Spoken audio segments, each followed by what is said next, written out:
What size does an organisation need to be to begin seriously investing in its employer brand? So what level of roles do you need to justify that investment? Comes from the leader from day one. It comes from the leader from day one. One employer. Yeah, the sooner you start, the better. I've got one thing to say. Just share. That's it. If you do nothing else, the single-handed thing that will help turn this business around, and everything that we'd spoken about that day, was just share our freaking news on social. Marketing teams have so much invested into their brand, so much money invested into their brand. Talent teams, all they have to do is tap into it. All they have to do is tap into some of that. Newsjacking is a pretty fast way to make traction when it comes to, getting on the back of current affairs that are going on in the news and piggybacking those with your own campaign, your own brand. That's quite a fast way of getting in front of people. Again, it hasn't got much brand sustainability because it'll be as flash in the pan as fast as the news is.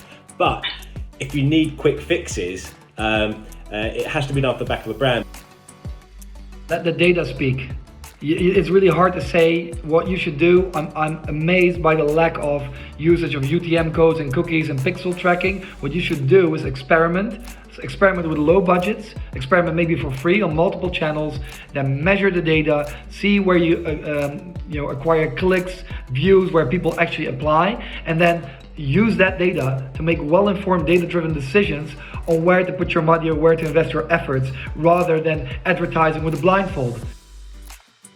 My first option would actually be ask if you're in a small company, then ask your co-workers, ask them where they like to hang out, because ultimately they're going to be your first, your stage one audience.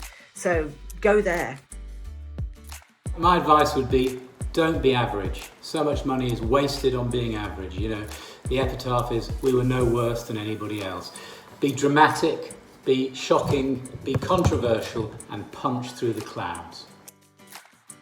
I've seen small recruitment companies start building their marketing. They're maybe starting with a really small team. They start doing things on socials. They start putting campaigns out. They start putting content out, and they build an image online of what this business is. And it is so completely disconnected from the reality of what the business is, because someone has sat down with that marketing person and says, just build our online presence, build something, do something.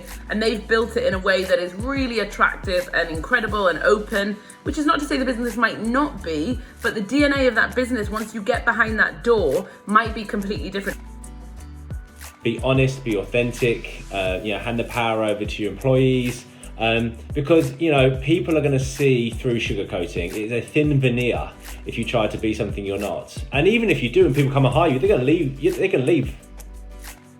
I agree with all of that, but take your time. There are no quick wins. Take your time to implement everything that's just been said, to understand your internal and external audience, to bring people together, to go to market and to hit your marketing goals.